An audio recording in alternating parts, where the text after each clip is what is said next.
Everyone and welcome to Doon officers academy. हम RAMC में homonyms discuss कर रहे थे। इससे पहले एक वीडियो ऑलरेडी हम बना चुके हैं which is related to homonyms. वहां पे हमने क्या सीखा था, होमोनिम्स किसको बोला जाता है। होमो मीन्स सेम और निम्स बेसिकली किसके रिलेटेड होता है, साउंड से। ऐसे कोई भी वर्ड जिनका प्रोनाउंस या फिर जब प्रोनाउंसिएशन उनका सेम है लेकिन they have different meaning, right. कुछ हमने होमोनिम्स ऑलरेडी डिस्कस कर चुके हैं, आज हम कुछ और नए होमोनिम्स पढ़ेंगे। ये अगर आप आरएएमसी या फिर आप सैनिक स्कूल के लिए प्रिपेयर कर रहे हो, so this becomes an important topic because कई बार ये आपके 2 या 3 मार्क्स में आ जाते हैं क्वेश्चन, जिसमें आपको या तो एक सेंटेंस दे रखा होगा और एक वर्ड दे रखा होगा और उसमें आपको either you have to tell कि इनमें से आपका अगर आप ये वर्ड रिप्लेस करोगे तो करेक्ट कौन सा होना चाहिए, या फिर फिलिप्स टाइप क्वेश्चंस आते हैं जहाँ पे आपको 4 ऑप्शन दिए जाते हैं। कई बार उसमें से 2 वर्ड ऐसे होते हैं जब आप उनको प्रोनाउंस करते हो, जब आप उनका उच्चारण करते हो वो है तो सेम लेकिन उनका मीनिंग अलग होता है, राइट। तो आज हम कुछ नए होमोनिम्स पढ़ने वाले हैं। ये सेशन शुरू करने से पहले अगर आप दून ऑफिसर्स एकेडमी के ऑफलाइन बैच से जुड़ना चाहते हैं तो जो आपको स्क्रीन पर नंबर दिए गए हैं, you can contact on those number, you can enrol yourself. अगर आप एनडीए, सीडीएस, एफकैट या फिर आप आरएएमसी हो गया, आरएमएस हो गया, इवन सैनिक स्कूल, इनमें से किसी भी एग्जामिनेशन के लिए अगर आप प्रिपेयर कर रहे हैं तो आप दून ऑफिसर्स एकेडमी के ऑफलाइन बैचेस ज्वाइन कर सकते हैं। तो आज का सेशन हम शुरू करते हैं। जो पहला होमोनिम हम पढ़ने वाले हैं that is loose and lose. इन दोनों में फर्क क्या है? अब देखो, जब मैं इनका उच्चारण कर रही हूँ, when I am pronouncing these words, तो दोनों क्या है, उनका प्रोनाउंस और उनका उच्चारण तो सेम है ना, एज सच तो कोई डिफरेंस है नहीं, लेकिन स्पेलिंग में क्या है, इसमें चेंज है और क्या है, इनके मीनिंग भी डिफरेंट होते हैं। तो लूज का मतलब क्या होता है, आपने सुना होगा ना, विन, है ना, विन या फिर या तो आप जीतते हो या फिर आप हारते हो, है ना। In fact, there is a saying goes either you win or you learn something. ठीक है, तो यहाँ पे ये वाला जो lose है वो कौन सा lose है, when you fail something, ठीक है, when you fail at something, जब आप हार जाते हो या कोई चीज आप नहीं कर पाते हो, उसके लिए हम क्या यूज करते हैं, lose, ठीक है, right. So for that we use lose, ठीक है। या फिर कोई चीज अगर आपकी खो गई है, राइट, इफ आई से where have you lose your purse, ठीक है, तो जब उसमें मैं यूज कर रही हूँ इस वर्ड का, तो इसका मतलब क्या हो गया, when you lost something, कोई चीज जब आपकी खो जाती है उसके लिए भी हम क्या वर्ड यूज करते हैं, lose, LOSE, ठीक है। अब दूसरा क्या है वर्ड, lose, LOOSE। लूज का सिंपल मतलब होता है कोई भी चीज जो क्या है, something which is not tight enough, ठीक है, कोई भी चीज जो ढीली होती है उसके लिए हम क्या वर्ड यूज करते हैं, लूज, ठीक है। सो बेसिकली इसका और क्या मतलब हो सकता है, either it means to unfasten something. मान लो अगर आपकी शू लेस जो है आपने टाई कर रखी है, ठीक है, और आप बोलते हो कि ये बहुत ज्यादा टाइट है, तो देन यू अनफास्टन इट, ठीक है, थोड़ा उसको क्या करते हो आप इस तरीके से बांधते हो या फिर जो आपकी लेस है वो इस तरीके से आप खोल देते हो कि वो लूज हो जाए। तो उसके लिए मैं कौन सा वाला वर्ड यूज करूंगी, this one, LOOSE। When you unfasten something, when you weaken something, उसके लिए हम क्या बोलते हैं, लूज, दैट इज LOOSE। लेकिन अगर हम किस टर्म में बात कर रहे हैं, when you have failed at something या फिर आपकी कोई चीज खो जाती है, तब हम बोलते हैं lose, that is LOSE। Alright, next क्या वर्ड हम पढ़ेंगे आज, next is corps and corpse, ठीक है। इन दोनों में फर्क क्या है, कॉर्प्स और कॉर्प्स, ठीक है। कॉर्प्स में आर का प्रोनाउंस है, इसमें आपका आर का प्रोनाउंस जो है वो बहुत कम है, कॉर्प्स, ठीक है। कॉर्प्स का मतलब क्या होता है, जब भी आप किसी डेड बॉडी के बारे में बात कर रहे हो, ठीक है, अगर मैं बोलती हूँ the corps, his corps is lying in the और across the bank of Ganga, if I say, ठीक है, तो corpse का मतलब क्या है, corpse basically means dead body of something, ठीक है। किसी की जब हम डेड बॉडी के बारे में बात कर रहे हैं तब हम कौन सा कॉर्प्स यूज करते हैं, this one, that is CORPSE, ठीक है। कॉर्प का मतलब क्या होता है? आपने नेशनल कैडेट कॉर्प सुना है? बेसिकली आप जब ट्रूप की बात कर रहे हो, ठीक है, ट्रूप की एक पूरे ऑर्गेनाइजेशन की बात कर रहे हो, तब हम कॉर्प्स बोलते हैं, ठीक है, देयर वी यूज कॉर्प्स। तो ये बेसिकली क्या है, मिलिट्री टर्म्स में ये वर्ड यूज किया जाता है, किसके लिए? ट्रूप्स के लिए, ठीक है। कॉर्प्स है ना, नेशनल कैडेट कॉर्प्स की अगर हम बात करें तो उनका मतलब क्या है? बेसिक राइट, कॉलेज लेवल पे आप क्या करते हो, कुछ लोगों को एनसीसी में आप देखोगे पार्टिसिपेट करते हैं, है ना, उनके कैंप लगते हैं, right. So that is basically corps, ठीक है। ट्रूप के जब हम बात कर रहे हैं देन दैट इज कॉर्प्स। जबकि ये वाला जो कॉर्प्स है, CORPSE, ये क्या है? This is your when you are referring to a dead body, ठीक है। इतना क्लियर है? नेक्स्ट जो अब हम पढ़ने वाले हैं दैट इज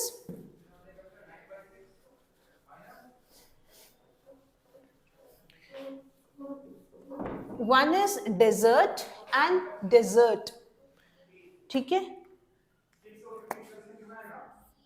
डेजर्ट और डेजर्ट। अच्छा, इनमें क्या फर्क है आप? डेजर्ट की अगर मैं बात करूं और ये वाले डेजर्ट की बात करूं, इनमें फर्क क्या आता है? Right, is there any difference? ये दोनों सेम ही है। अगर जब मैं ये वाला डेजर्ट बोल रही हूँ दैट इज दिस वन, इसका मतलब है when we are referring to any barren land, ठीक है, जैसे कि आप बोलते हो कि वो एक रेगिस्तान जिसको आप बोलते हो हिंदी में, right. So desert is basically a barren land और बैरन एरिया, है ना, कोई भी एरिया जो क्या है, जिसमें सूखा पड़ा रहता है या जहाँ पे पानी की अवेलेबिलिटी बहुत ज़्यादा नहीं होती है, उसको हम क्या क्लासिफाई करते हैं? डेजर्ट। आप ज्योग्राफी में भी पढ़ते होंगे, आप के डिफरेंट आप लैंड फॉर्म्स पढ़ते हो, है ना, कुछ जो होते हैं वो डेजर्ट होते हैं, कुछ कुछ ऐसी जगह हैं जहाँ पे बहुत ज़्यादा रेनफॉल है, ठीक है, अमेजोन ये सब की अगर हम बात करें, राइट, कुछ आपके एवरग्रीन टाइप जंगल होते हैं, राइट। सो डेजर्ट एक ऐसा एरिया होता है जहाँ पे ज़्यादा पानी नहीं होता, वेजिटेशन हो गई आपकी या वो भी ज़्यादा नहीं होती है, राइट। तो जब हम ऐसे एरिया की बात करें जहाँ पे पानी की अवेलेबिलिटी कम है, जहाँ पे सूखा पड़ता है, उसके लिए हम वर्ड क्या यूज करते हैं? This one, desert, that is DESERT, alright. अब ये वाला डेजर्ट क्या होता है? खाने के बाद आप कुछ मीठा खाते हो ना, राइट, तो वो जो मीठा आप खा रहे हो दैट इज योर डेजर्ट, ठीक है। Anything, any sweet that you take after meal, तो उसके लिए आप डेजर्ट बोलते हो। कई बार ऐसे बोला भी जाता है कि there is always space for dessert, ठीक है, और a dessert go straight into the heart, right. कई बार आपका खा के आप बहुत फुल हो जाते हो, बट इवन आफ्टर दैट आप बोलते हो अरे नहीं नहीं, मीठे के लिए तो जगह है, राइट। तो वो जो आप मीठा बोल रहे हो ना, वो आपका क्या है? Dessert, that is DESSERT। अब इसमें दो एस है ना, इसको स्वीट से याद रखना, ठीक है, जो खाने के बाद आप मीठा खाते हो दैट इज योर डेजर्ट, ठीक है। So the sweet that you take after a meal, dinner के बाद, यूजुअली डिनर के बाद आप करते हो मील, या इसमें आप स्पेसिफिकली डिनर भी बोल सकते हो क्योंकि ज़्यादातर डिनर के बाद जो है आप मीठा पसंद करते हो, alright. So that dessert, this one, जिसमें सिर्फ एक एस है, वो क्या रेफर करता है? कोई भी सूखे इलाके को, ठीक है, रेगिस्तान जिसको आप बोलते हो, देन दैट इज डेजर्ट। जबकि हम ये वाले डेजर्ट की बात करें दैट इज DESSERT, ये आपका क्या होता है? जो भी आप मीठा लेते हो खाने के बाद, जो आप मीठा ले रहे हो, then that is your dessert, ठीक है। और कौन से वर्ड आज हम पढ़ेंगे? Next is die and dye. अब देखो प्रोनाउंस तो इन दोनों का सेम है ना, अगर जब हम इसको बोल रहे हैं, प्रोनाउंस कर रहे हैं, तो ये तो दोनों का ही सेम है, लेकिन मीनिंग तो अलग है, राइट। क्या फर्क है डाई और डाई में? क्या कोई भी फर्क नहीं है? अब देखो होमोनिम्स हम कर रहे हैं तो फर्क तो बिल्कुल होगा, राइट। डाई की अगर हम बात करें तो ये कौन सा डाई हो गया? डाई बेसिकली मीन्स जब आप किसी चीज को कलर करते हो, ठीक है, to colour something, right, to colour something is what we call dye. जैसे कि आप हेयर डाई करते हो, राइट, या फिर आपके पास कोई कपड़ा है, उसको जब आप कलर कर रहे हो तब you are dyeing the clothes, DYING, right. ठीक है, तब उसके लिए जो आप टर्म यूज करोगे that is your dye, DYE, right. Colour के एस्पेक्ट में जब हम बात करते हैं किसी चीज को, जब आप कलर करते हो, राइट, हिंदी में शायद से रंगाई बोलते हैं इसको, I am not sure, but शायद से यही बोलते हैं। तो जब हम कलर के एस्पेक्ट में बात कर रहे हैं, राइट, रंगों के एस्पेक्ट में बात कर रहे हैं, तब हम ये वाला डाई यूज करेंगे, दैट इज DYE। लेकिन अगर हम डाई का मतलब क्या होता है, डेथ से रिलेशन है, ठीक है, डाई का मतलब क्या है, डेथ, ठीक है। तो जब हम ये वाले डाई की बात करें, that basically means death of a person, right. This dye means to colour, अगर DIE आ रखा है तब उसका रेफरेंस किससे है, डेथ से है, ठीक है। नेक्स्ट उस पे आते हैं,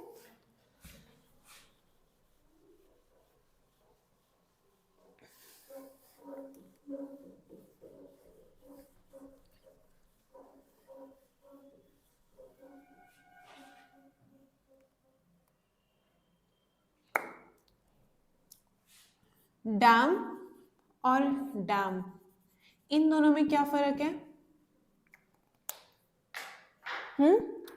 ये डैम क्या होता है, आपने देखा होगा बहुत ऐसी जगहों में जहाँ पे बहुत ज़्यादा पानी है, उसको रोकने के लिए कुछ बैरियर्स बनाए जाते हैं, डैम बनाए जाते हैं, ठीक है। तो वो जो है दैट इज योर डैम, ठीक है। ऐसे कोई भी अगर इंफ्रास्ट्रक्चर जो पानी को रोकने के लिए बनाए जाते हैं, राइट, आप देखोगे उन्हीं जो आपके बेसिकली आप देखोगे बड़े बड़े बैरियर्स टाइप के होते हैं, बहुत बड़े बड़े, और ठीक है, और आप देखोगे कि जहाँ पे वो हैं उसके आगे पानी नहीं जा रहा है, तो उस पानी को कई बार आप इलेक्ट्रिसिटी के लिए भी यूज करते हो, राइट। सो जब हम उस टर्म में बात करें, there you will use dam, that is DAM, ठीक है, right. Basically it is a barrier to stop the flow of water. कुछ कुछ ऐसी नदियां होती हैं जिनका पानी का बहाव बहुत ज्यादा होता है, राइट, इतना ज्यादा होता है कि आसपास की जो भी एरिया है उसको भी वो बहा के ले जा लेती है, तो उस पानी को कंट्रोल करने के लिए डैम बनाया जाता है, right. Now what is this dam, DAMN, इसका मतलब होता है व्हेन यू कंडेम समथिंग, है ना, condemn something, right, dam, right. तो कंडेम समथिंग, कई बार आप ऐसे बोलते हो ना, या फिर ओफो, लाइक, तो जब उस टर्म में हम बात कर रहे हो, किसी चीज को आप कंडेम कर रहे हो, तब उसके लिए हम जो वर्ड यूज करते हैं that is your dam, that is DAMN, alright. लेकिन जब हम ऐसे किसी चीज के बारे में बात कर रहे हैं जो पानी के बहाव को रोक रहा है, that is your dam, DAM, alright, ठीक है। और क्या वर्ड है, अच्छा एक वर्ड है जिसमें बच्चे बहुत गलती करते हैं, डियर एंड डियर।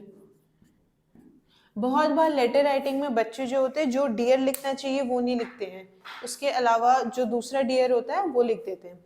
अच्छा इनमें फर्क क्या है, now deer here is the animal, ठीक है, डियर यहाँ पे किसको रेफर कर रहा है, एनिमल को रेफर कर रहा है ना।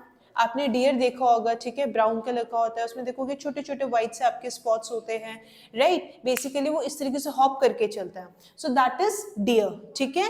तो वो वाला डियर एक एनिमल को रेफर कर रहा है। लेकिन जब हम ये वाले डियर की बात करते हैं दैट इज DEAR, ये आप किस टर्म में यूज करते हो, when you are using this in terms of something which is loving, ठीक है। आप बोलते हो ना my dear, right, so basically you are acknowledging someone, ठीक है, मतलब बच्चों के लिए कभी आपने यूज कर लिया, या फिर लेटर राइटिंग में आप लिखोगे डियर, या जो भी जिसको भी आप लिख रहे हो, right. So when you are talking in terms of loving aspect में जब आप बात करते हो, तब हम ये वाला डियर यूज करते हैं, दैट इज DEAR। जो एनिमल वाला डियर है दिस, ये वाला, ठीक है, this one DEER, alright. Now the next word is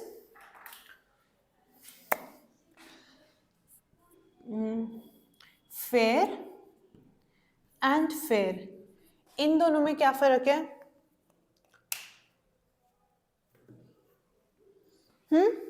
मेला लगता है ना, ठीक है, देन दैट इज फेयर, ठीक है, right. Any setup for entertainment, कई बार ये वाला जो फेयर है, राइट और रॉन्ग, ठीक है, कई बार आप बोलते हैं ना दिस इज नॉट फेयर, तो ये वाला फेयर, ठीक है। When something is not, when something is right, तो आप राइट के लिए क्या वर्ड यूज करोगे, फेयर, या फिर कई बार आप मेले के लिए जब आप वर्ड यूज कर रहे हो then that is also fair, FAIR, है ना। कई बार आपने बातचीत में भी बोला होगा फेयर इनफ, ठीक है, तो मतलब कि जो चीज आपने बोली है दैट इज जस्टिफाइड, तब भी आप किस वर्ड का यूज करोगे, फेयर का, FAIR। अब ये वाला फेयर फिर कौन सा हुआ, जब आप ट्रैवल करते हो, अगर मान लो आप पब्लिक ट्रांसपोर्ट पे ट्रैवल कर रहे हो, तब उसके लिए आप कुछ एक्सपेंस बेयर करते हो, है ना। मान लो कि अगर आप ऑटो से कहीं जा रहे हो, जब आपकी डेस्टिनेशन आती है आप उनको कुछ पैसे देते हो, तो वो जो कॉस्ट है, ठीक है, वो जो कॉस्ट है, राइट, पैसेंजर जो कॉस्ट दे रहा है दैट इज योर फेयर, ठीक है।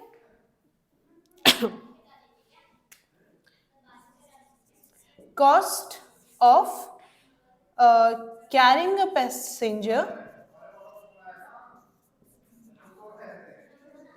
जब आप एक पैसेंजर को, ठीक है, एक जगह से दूसरी जगह पे ले जा रहे हो, तब जो आप उनसे कॉस्ट कलेक्ट कर रहे हो that is your fair, FARE, right, किराया जिसको आप बोलते हो ना, है ना, कि आप एक जगह से अगर दूसरी जगह जा रहे हो तो उस डेस्टिनेशन तक पहुंचने में जितना आपने एक्सपेंस बेयर किया है, जितना आप जो भी व्हीकल जो चला रहा है उसको दे रहे हो, एज अ पैसेंजर आप जो अमाउंट पे करते हो that is your fair, that is FARE, ठीक है। अगर हम इसकी बात करें, FAIR दो चीजों को रेफर करता है, या तो मेले के लिए या फिर कोई भी चीज जो आपको लगता है कि हाँ ये चीज जस्टिफाइड है, ये चीज सही है, तभी भी आप किस वर्ड का यूज करोगे, FAIR का, ठीक है।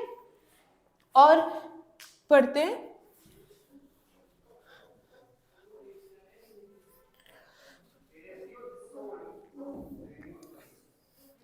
अच्छा इसमें क्या फर्क है, प्रिंसिपल एंड प्रिंसिपल, इन दोनों में क्या फर्क है। लेटर राइटिंग में बच्चे इसमें भी बहुत गलती करते हैं, ठीक है। इन दोनों में से सही कौन सा यूज है, कौन सा है जो आप जब आप लेटर राइटिंग करोगे, ठीक है, ये वाला, it's always principal AL, the head of the school, ठीक है। जब भी आप हेड ऑफ द स्कूल की बात कर रहे हो there you use this one, PRINCIPAL, ठीक है। ये वाला प्रिंसिपल फिर किसके लिए यूज होता है, जब आप रूल्स की बात कर रहे हो, when you are referring to certain rules, ठीक है। जैसे कि मान लो कि कोई एक एक्शन हुआ, तो आप पूछते हो ना कि कौन सा प्रिंसिपल इस पर्टिकुलर एक्शन को गवर्न करता है, मतलब ऐसा कौन सा रूल है। इनफैक्ट आप मैथ्स में या साइंस में भी आप पढ़े होंगे कि कुछ कुछ मैग्नेट्स के प्रिंसिपल्स होते हैं, राइट। मैग्नेट जो होता है, if it is freely suspended in the air, तो नॉर्थ साउथ डायरेक्शन में वो अलाइन हो जाता है, राइट। और आप हमेशा मैग्नेट्स के देखोगे दो पोल होते हैं, राइट। तो ये क्या है, कुछ रूल्स हैं रिलेटेड टू द मैग्नेट, या कुछ प्रिंसिपल है जिस प्रिंसिपल पे एक मैग्नेट काम करती है। तो जब आप उस टर्म में रेफर कर रहे हो तब आप ये वाले प्रिंसिपल का इस्तेमाल करोगे, दैट इज PRINCIPLE, ठीक है। लेकिन जब आप स्कूल के बारे में बात कर रहे हो, when you are talking about the head of any department, या sorry head of a school, तब हम ये वाला प्रिंसिपल यूज करते हैं। लेटर राइटिंग में खासकर ध्यान देखें, बिकॉज आप वहाँ पे लिखते हो ना द प्रिंसिपल, तो उसमें कई बार बच्चे ये वाली स्पेलिंग भी लिखते हैं, राइट, क्योंकि ये क्या है, प्रोनाउंस करने में तो दोनों सेम है लेकिन मतलब उनका अलग आता है, राइट। सो आज हमने कुछ और नए होमोनिम्स डिस्कस किए। आई होप आप ये जो वीडियो है आपको हेल्पफुल लगी होगी। And before leaving the session, अगर आप दून ऑफिसर्स अकेडमी की ऑफलाइन बैच से जुड़ना चाहते हैं तो जो आपको स्क्रीन पर नंबर दिए गए हैं, you can contact on those number and you can enrol yourself, right. जो भी टॉपिक आपको कराए जाते हैं, मेक श्योर कि आप एक पेन और पेपर अपने साथ रखो और साथ ही साथ आप नोट्स भी बनाते जाओ, राइट। बिकॉज जब आप कुछ टाइम पहले एग्जाम के रिवाइज करना शुरू करते हो, जब आप अपना रिविजन शुरू करते हो, तब आप बहुत बड़े बड़े नोट्स हो गए या फिर आप पूरी वीडियो देखने का का आपके पास इतना टाइम नहीं होता है। So it is really important कि आप अपने अंडरस्टैंडिंग से, मतलब आपको कैसे चीज़ें समझ आती है, अपनी सूटेबिलिटी के हिसाब से हर एक टॉपिक के नोट्स ज़रूर बना के रखो, ताकि रिविजन के टाइम पे बस आपको एक बार उनको देखना पड़े और ऑटोमेटिकली जो चीज़ आप ऑलरेडी कर चुके हैं वो आपके हाथों हाथ रिवाइज भी हो जाए। Alright, so this was all for today. Thank you everyone and have a good day to you all.